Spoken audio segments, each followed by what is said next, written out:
listening to Crystal Clear Lore, a Wormsong production.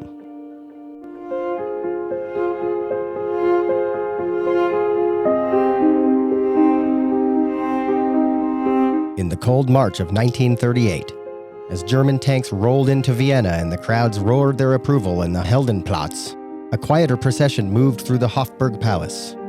The Anschluss had been bloodless on the surface, but beneath the flags and the speeches, the new masters of Austria were already cataloging what they considered their rightful inheritance.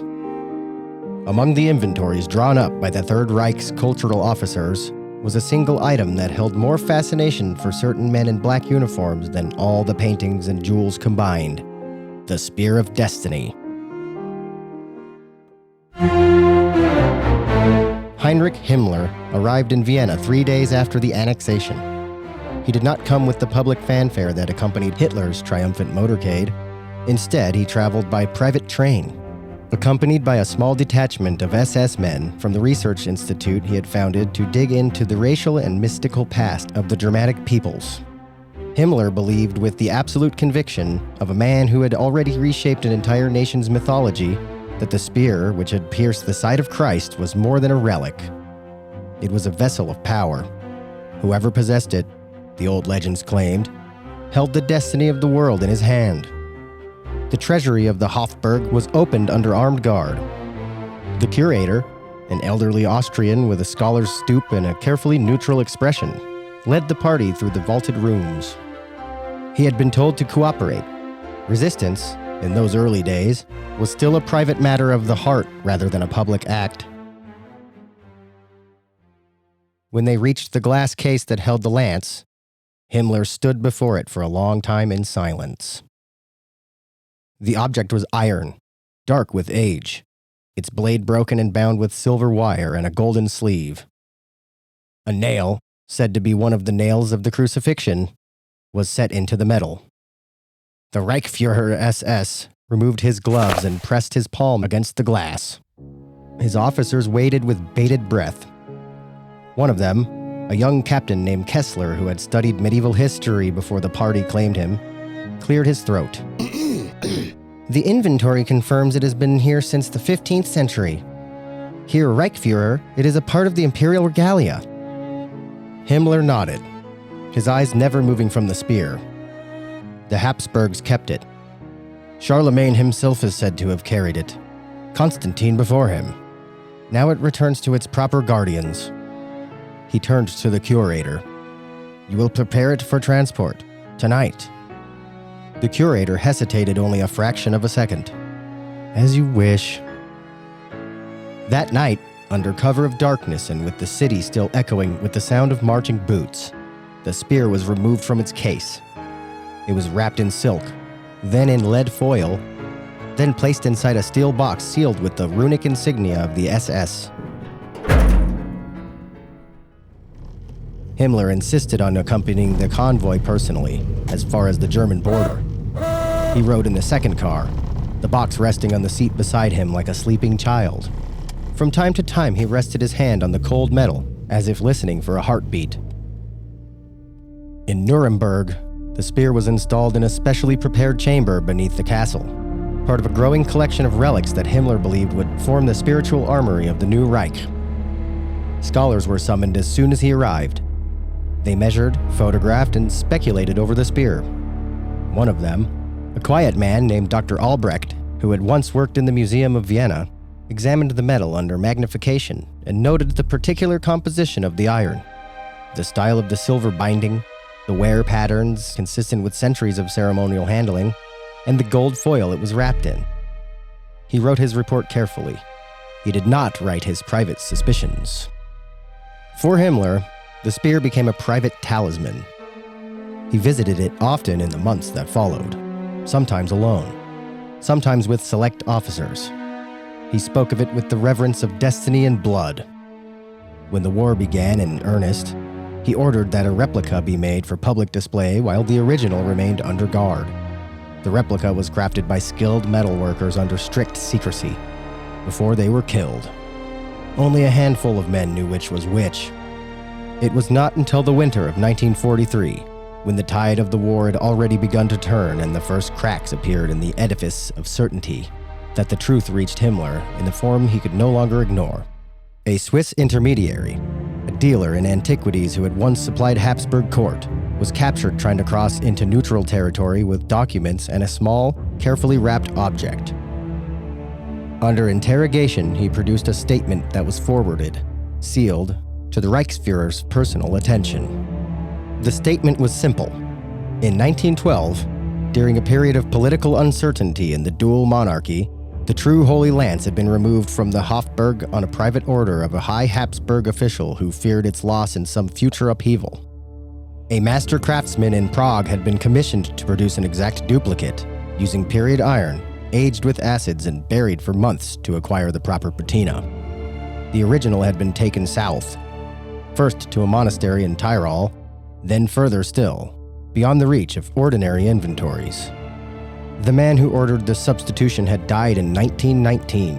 The secret had been kept by a chain of 3 custodians. The last of them had fled Vienna the day the Germans entered the city, carrying with him the knowledge, and nothing else. The Swiss dealer claimed he had been approached years later by one of the custodian's heirs, who wished to sell the true lance to a private collector. The transaction had never been completed. The lance itself, if the story was true, remained hidden. Himmler read the statement twice. Then he ordered the man shot and the papers burned. He went alone that night to the chamber beneath Nuremberg Castle. The steel box was opened. The spear lay on its velvet cushion, dark and silent. He stared at it for nearly an hour. The iron did not speak. The nail did not gleam with any special light. Whatever power the legends had promised remained locked inside the metal, or had never been there at all. He could not discard the spear. That would have been an admission of fault. Instead, he ordered even stricter security and chose to continue his studies. Reports were written that spoke of metallurgical consistency with late Roman ironworking, of possible Near Eastern origins for the nail. The language of scholarship never mentioned the quiet possibility that the object in their possession was a clever fake made in a Prague workshop in the years before the Great War. In the final months of the conflict, as the Allied armies closed in and the Reich contracted towards its center, the spear was moved again, only this time to a salt mine in Austria, along with many other treasures. Himmler did not go with it. By then his mind was occupied with other destinies, other illusions. When American soldiers opened the mine in 1946, they found the lance among the crates and cases. Experts examined it in the years that followed. Some declared it consistent with the traditional identification. Others noted anomalies. The debate continued in academic journals long after the men who had seized it were dead. The spear itself returned to Vienna. If there ever was another, it was never recovered. The spear that had rested in the Hofburg, the one Himmler had carried across the border in a sealed steel box, remained what it had always been, a piece of worked iron bound with silver, heavy with history and heavier still with the weight of belief. The Nazis had taken it believing they had held the instrument of destiny. In the end, they held only a mirror, reflecting their own hunger for certainty in a world that offered none. And somewhere, perhaps, the true lance, if such a thing had ever existed beyond the needs of kings and conquerors, lay forgotten, waiting for the next man who needed to believe that power could be held in his hand like a weapon.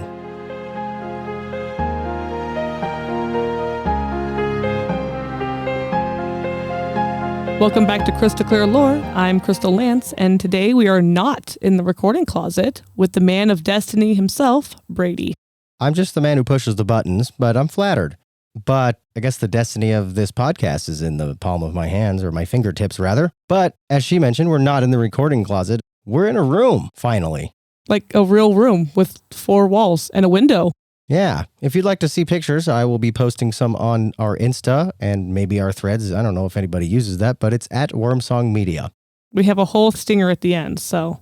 Yeah, you just tune into the end and you have to listen to all the blabbins and you'll get the info. Yeah. So this week we are covering the Spear of Destiny. Now, the Spear of Destiny is known by a few different names. It's also called the Holy Spear, the Holy Lance, or the Spear of Longinus. I thought it was like the pick of destiny, and it would like just make me better at rock and roll. No, you're not Jack Black, so it doesn't work for you. I actually share a birthday with Jack Black. Oh, hold on. Now I want to check this out. Jack Black's birthday. Because that'd be hilarious. You literally do. Oh my gosh. Yeah, so hello, I am the man of destiny. That is hilarious. And I do rock, thank you. Uh-huh. Maybe in your 20s when you actually did rock bands. I was in a metal band. You were in a couple. But this show is not about me, and the show certainly isn't about Crystal. No. If it was, it would probably be 10 times more interesting. But I think there's a lot of excitement in what we're going to talk about today, so let's really just deep dive. So the Spear of Destiny is the lance that pierced Jesus of Nazareth while he was hanging on the cross when he was being crucified by the Romans. I've heard a little bit about this. I grew up a bit Christian. We didn't really focus on like the relics and artifacts and stuff like that. But it is mentioned as, his side got poked I believe it was to see if he's still alive after how many days on the cross. But I could be wrong. This is just what I understood. So tell us what's the deal with the Spear of Destiny, Crystal? So I found this really interesting because the spear is not really mentioned in the Bible. It became a sacred relic of the Catholic Church during medieval times. I say Catholic because pretty much every church was Catholic at this time. Of course, there have been many relics claiming to be the spear or pieces of the spear or have pieces of the spear imbued in it because relics, and they have been popping up since about the 4th century. The Bible, specifically only in the New Testament, talks about the Spear of Destiny in the book of John. Yeah, I believe that's how I was familiar with it at all. Otherwise, I think it's mentioned he just got poked. You are right. There's a little bit more context to it other than he just got poked. Well, that's what I'm excited to learn today. That Jesus got poked? Well, no. What's the significance of the artifact that poked him? Okay, so this passage, around it, is kind of a messed up passage because it talks about how the Jews wanted the crucified men to be taken down before the Sabbath because it's a very serious day to the Jews. So the Romans were going around and making sure they were dead. The other 2 men that were crucified while Jesus had their legs broken because they weren't dead yet. That sounds horrible. They were already not going to go anywhere. Hang on. So they broke their legs? They broke their legs so they could take them off the cross. Oh, gotcha. Because the Jews were like, we can't. Like, it's a holy day for us. Please just take them down. Take them down. We also have more crucifixions to do. We can't just wait forever. Jesus, though, appeared dead, so a Roman soldier who is unnamed in the Bible, quote, pierced his side with a spear, and at once blood and water came out. And that is John 19:34. I remember the water. Yeah, because I think the water is a weird detail. I remember the water, and and this might just be from videos or like maybe the Passion of the Christ, but they're just like giant, I think it was a rag on a stick, soaked in wine or vinegar or something that they would like put in their mouth. I think they were trying to get him to dehydrate faster. The whole story is disturbing. Go watch the Mel Gibson's Passion of the Christ. You guys want a horror show, I'll tell you. So the Bible itself does not name the soldier in any of the canonical Gospels, right? The Gospels included in the Bible. Only in the Gospel of Nicodemus, which is an apocryphal gospel and thus not included in the Bible, details the stuff about the soldier. Now, this is where we're going to have a whole conversation in a minute, because the Gospel of Nicodemus informs us that the soldier was a centurion by the name of Longinus. Now, using this gospel, and only this gospel, the Catholics have a saint named Saint Longinus to represent the soldier. He achieved benediction due to his sight being healed by Jesus' blood, believing in his divinity, leaving the Roman army, and instead becoming a monk and a preacher. Now, here's why I have a problem with this. The Gospel of Nicodemus is not in the Bible. It's not canonical at all. So why do the Catholics have a saint named Longinus when he's not in the Bible by name? Because he was, then they edited it out? Well, as far as I can tell, the Gospel of Nicodemus, I didn't do a super deep dive on the apocryphal Gospels because that would be a whole episode of like a history podcast or something. Apparently, the earliest transcript of the Gospel of Nicodemus was in the 4th century. Okay. So 300 years after the death of Jesus. Weren't most of them written hundreds of years later? I think like the Gospel of like John and... Does Peter have a book? I don't know. It's Matthew, Mark, Luke, and John. I think those ones they can ping to like the 1st century. But that's 100 years later, so that's not too far off. No, the 1st century would be years 0 through 99. Yes, and wasn't Jesus 0 through like 35? No, because they discovered the actual date of Jesus' crucifixion There's astronomical data where they were able to find when... Do you mean astrological? Astronomical. Astrological is like the horoscopes and the signs.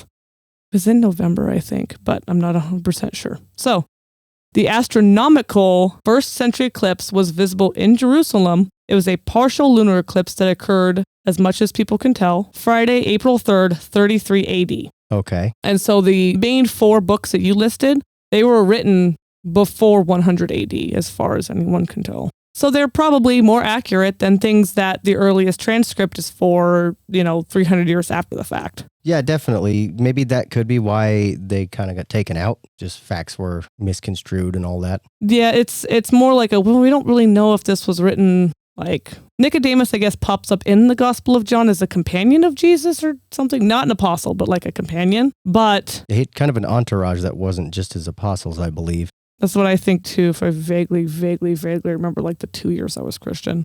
So no one knows at this point if like the apocryphal gospel was written by Nicodemus himself or written after the fact by someone claiming to be Nicodemus. I see. So it's so unconfirmed and unsubstantiated that it's probably why it got taken out. That's usually part of the reason. The other part of the reason is sometimes there's some things written in the gospels that they're like, no. So the folklore part surrounding the spear or fragments of it, the big one is that whoever holds the spear of destiny holds the fate of the world in his hand. Whoever holds the spear is guaranteed to have success in battles or warfare, whatever conquests they're set out to find. I see. This is probably why the Nazis were interested in it. This is why the Nazis were interested. 2 notable battles involving this belief outside the Second World War were the Battle of Riyadh in 933 in East Francia and the Siege of Antioch during the First Crusade in the late 11th century. We don't really talk about the Battle of Riyadh here. I will touch more on the Siege of Antioch in the First Crusade because it's a crusade and this is a Christian holy relic. The nice thing about researching this is we have a really nice, big, girthy timeline, finally, because Catholics write everything down. Yeah, they sure did.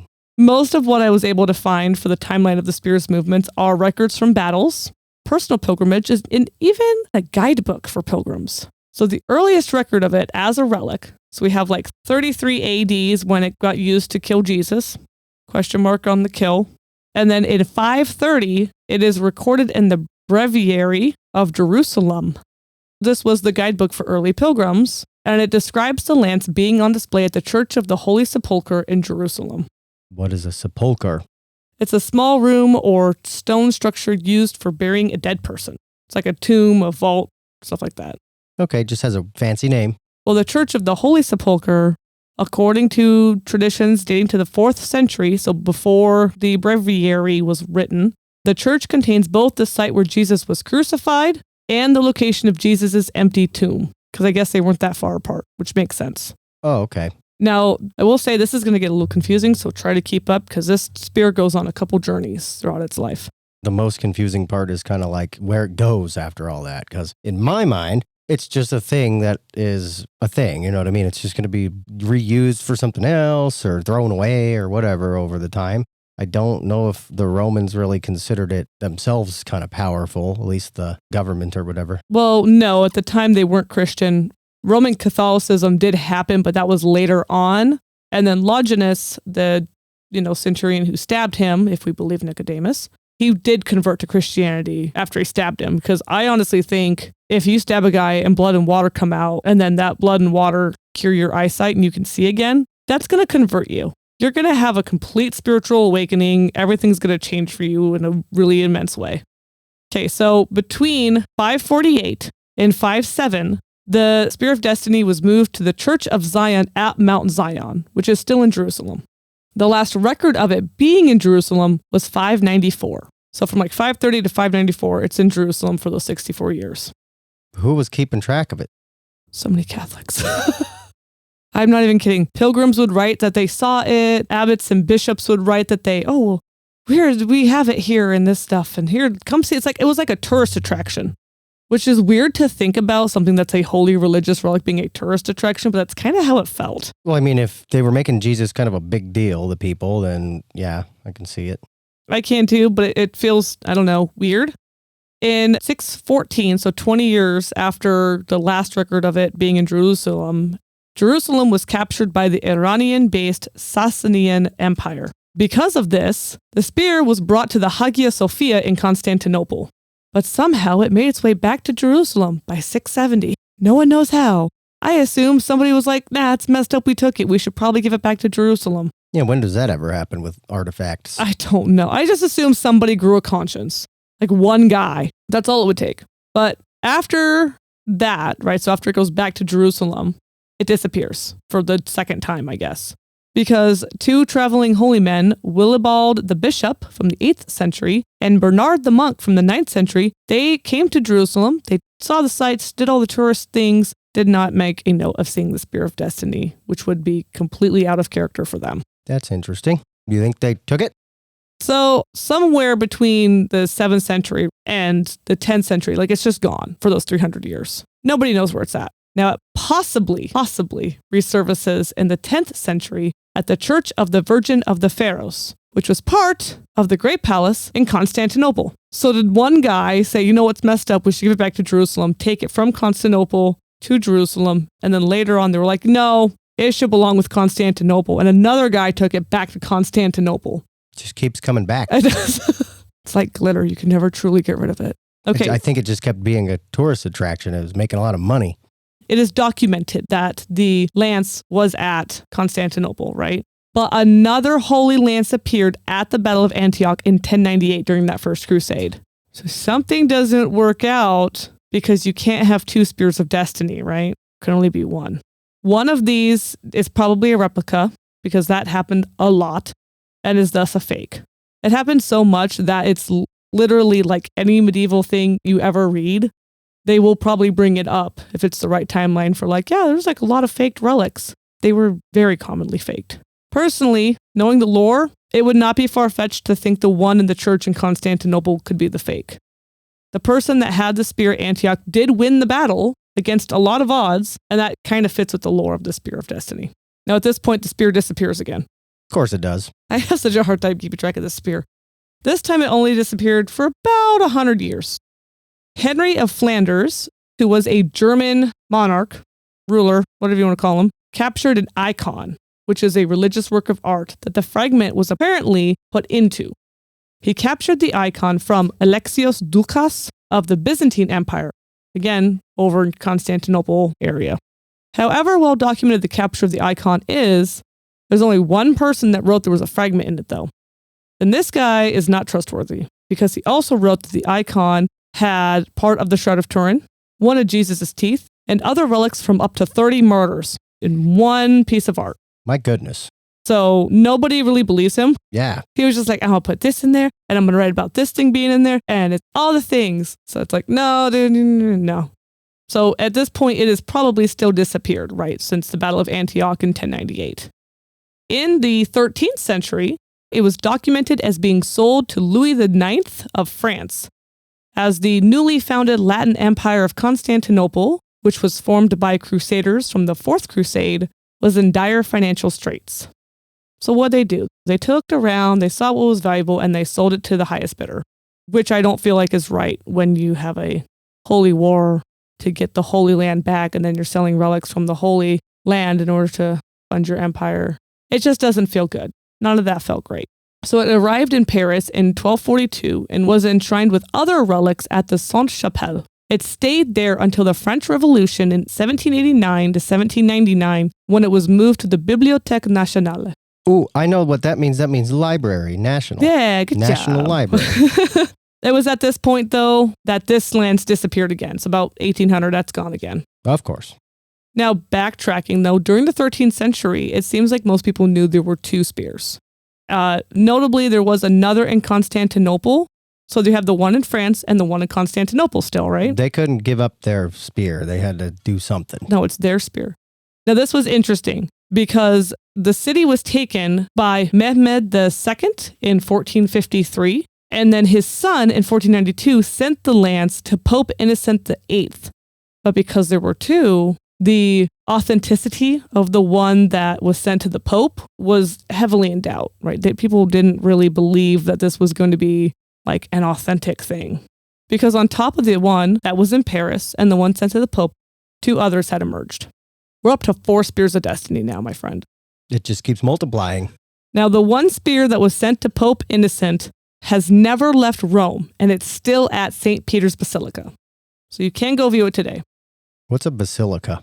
It's a special Roman Catholic church with papal privileges. It's a Pope church. So we know where the Paris one disappeared about the 1800s because of the revolution. The Roman one is still in Rome.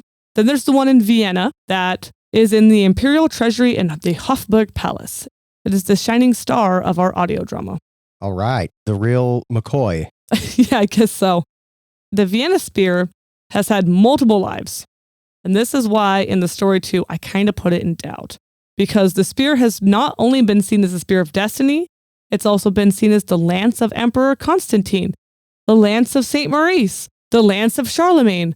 And I'm like, This whoever kind of wanted to represent it. Yeah, I'm like, I feel like y'all are just kind of throwing whatever on it until it sticks. It is supposed to be imbued with one of the nails from Jesus' crucifixion as well. But there's enough doubt here for this to be the true spear that I don't think it can be the correct one. You can't just take a spearhead, name it 20 things, and then let the one thing stick. Yeah, it kind of takes the magic out of it. It does. It could be a holy object if it was actually imbued with one of the nails of the Holy Cross, but I really find it unlikely that it is the true spear of destiny. This first shows up when Henry the Fowler, the German monarch who took the icon, purchased it from King Rudolph II of Burgundy. Do you want to know how King Rudolph got it? The guy with the red nose? No, sadly. Maybe he probably was a drunk, honestly, because there's some suspicions about that too, so he might have had a red nose. I was thinking of the reindeer, sorry. But apparently King Rudolph received it as a gift from a mysterious Count Samson, who does not exist in any documentation outside this interaction. Well, I think he's made up. I think King Rudolph might be drinking. King Rudolph's on that sauce again. That's why his nose is so red. Now, the Armenian spear is in a very similar type of situation. There's literally no record of it until the 13th century, when it's written that it was supposedly brought to Armenia by the Apostle Thaddeus, which I did not grow up Christian. Have you ever heard of the Apostle Thaddeus? Maybe. I don't know how much significance he has. I don't know. It feels like of all the ones like to bring it to Armenia, Thaddeus is a weird one. I don't think he wrote a very famous gospel if he existed. And didn't all the 12 write books? Didn't all make it into the Bible. That's true. It was seen by a Frenchman in 1655. And in 1805, it was moved to the country of Georgia before being returned to Armenia. How come we didn't call our state Georgia New Georgia? It gets really confusing. It really does. Someone go get a time machine and fix that now. I do know why we named Georgia what it is, because we named it for King George the Third. Okay. Good old G3. But I don't know why the country of Georgia was named Georgia. Maybe it was for G1 or 2. Should have just named it Georgeland or something, the state. This is why we're very specific about the state of Georgia and the country of Georgia. Yeah, it sucks that you always have to give it a preface.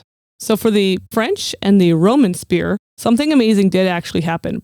Pope Benedict the 14th did clear up some of those authenticity errors we've been encountering since there's like 4 spears of destiny out flying around.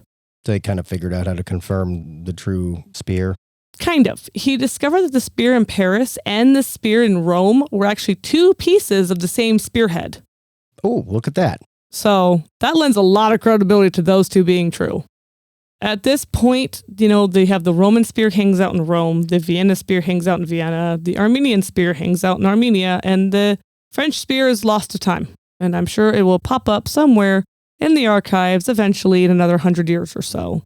I want one for me. No, you don't get to have one. We wouldn't trust you with it. It's too much power. And call it the Bradian spear fragment.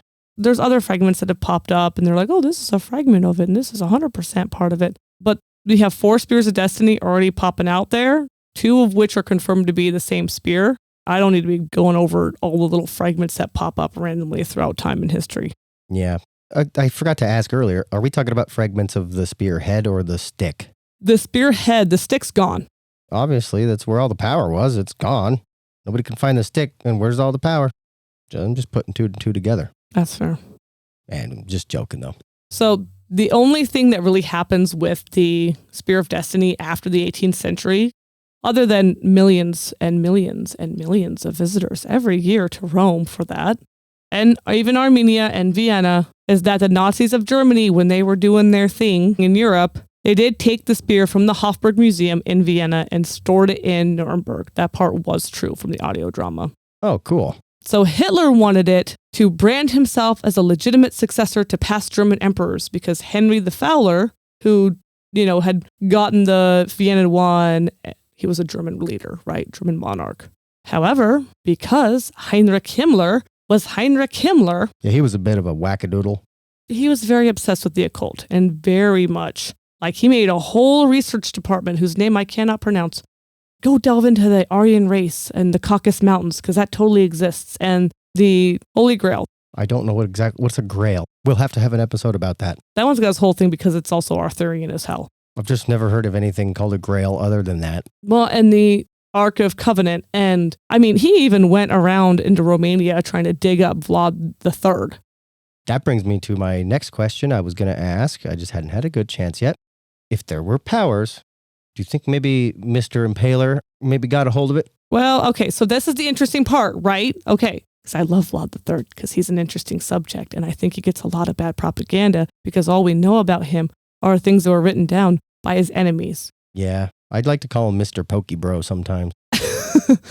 Anyway, Vlad might have been a brutal man, but you know what? He kept his town free, and literally the entire country was crime-free. I can't even imagine what it was like. Yeah, but I'm only thinking because he had his own little 300 story, basically. Kind of, but here's the thing about Vlad III. Vlad III grew up with Mehmed II, right, in the Ottoman Empire. Mehmed II was the one that sacked Constantinople, and then his son sent the Spear of Destiny off to Rome. There you go. So I thought that was a very interesting thing. Now, I did look it up, and this was definitely a side tangent, so I was not going to bring it in. In 1453, when Mehmed II was taking over Constantinople, Vlad III was preparing to take over Wallachia, Yep. his home, because at this point, Vlad III's brother, Radu the Handsome, served the Ottoman court, and he didn't like that, so he took over his own country, and he kicked his brother out. And then he told the Ottomans to fuck off because he wasn't going to pay their taxes. And then they kicked him off, and then he went to the Hungarians, and they helped him get back on the throne, and then he said, screw you, I'm not paying your taxes. Literally, he just was like, I'm not paying your taxes, screw you. Can we just make Vlad the Impaler, or Mr. Pokey Bro, an honorary retroactive American? Vlad the Impaler for president. Yeah, Vlad for P. V for P. So that was a weird side tangent that I definitely went down into because I was like, oh, what do you mean? Because I got it and I was like, Mehmed II. Isn't that the guy that grew up with Vlad because Vlad was a prisoner of war to the Ottoman Empire because of his father? Yeah. Sure was, buddy. Let me tell you. Sure was. And that was one of his times that he was taking over Wallachia. So that's cool. Very interesting tie-in. And it's it's very fun to remember. All these things are kind of connected. We just don't always see the connections. Yeah, that is so fun about this podcast is that's all the connections and then just random bits of history surrounding the things that you might not have heard of. But I just, I brought it up because we mentioned the 1400s and Mehmed, and I remembered vaguely those things that were related to Vlad. So I was like, he won at what was supposed to be an insurmountable fucking war, battle, or whatever you want to call it. So I was like, maybe there's something to that. I mean, we like to dive into the woo-woo a little bit here at Crystal Clear Lore. So he ruled. So in 1453, he was working on getting his second rule with the Hungarians. So he'd already have his falling out with Mehmed at that point. Okay. Because the first reign was in 1448 for 2 months before he told the Ottomans, go yourself, and then they kicked him off the throne. So he went to Hungary, where he met his wife, Justinia, who's, again, Vlad only has one picture of him that exists that we know of, and Justinia, same thing. Weren't a lot of portraits back then for some reason, or at least not that a lot survived. So Mehmed took over Constantinople, right, in 1453. 3 years later, Vlad gets the Hungarians to help him take over Wallachia, kick the Ottomans out. There you go. So the Spear of Destiny is not playing that one because opposite sides. Okay, well, it was worth an exploration just because of the relative nature of the time frame and the characters. So yeah, well, those 6 years he was on the throne for his second reign was when you had the Forest of Corpses. It's a good forest. It's a forest. But I didn't mean to make this entire episode about Vlad, but we will have to talk about Vlad in his own episode because he has a lot, not only because he is Dracula, but also because there's a lot of Romanian lore surrounding the guy.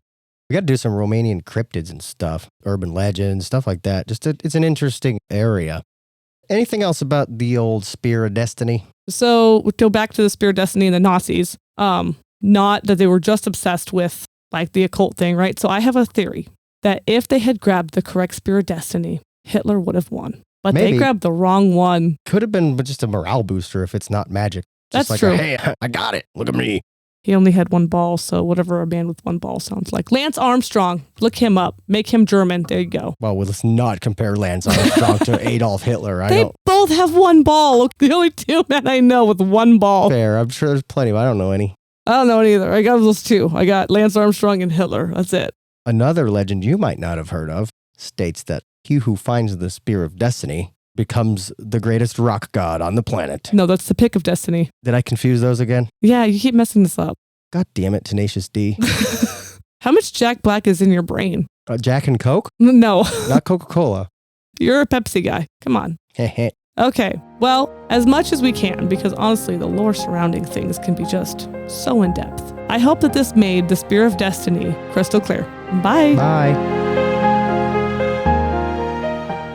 Follow us on Threads and Insta at Wormsong Media. That's WYRMSONG Media. Want to reach out to us? Email us at wormsongmedia@gmail. Again, that's WYRMSONGMEDIA@gmail.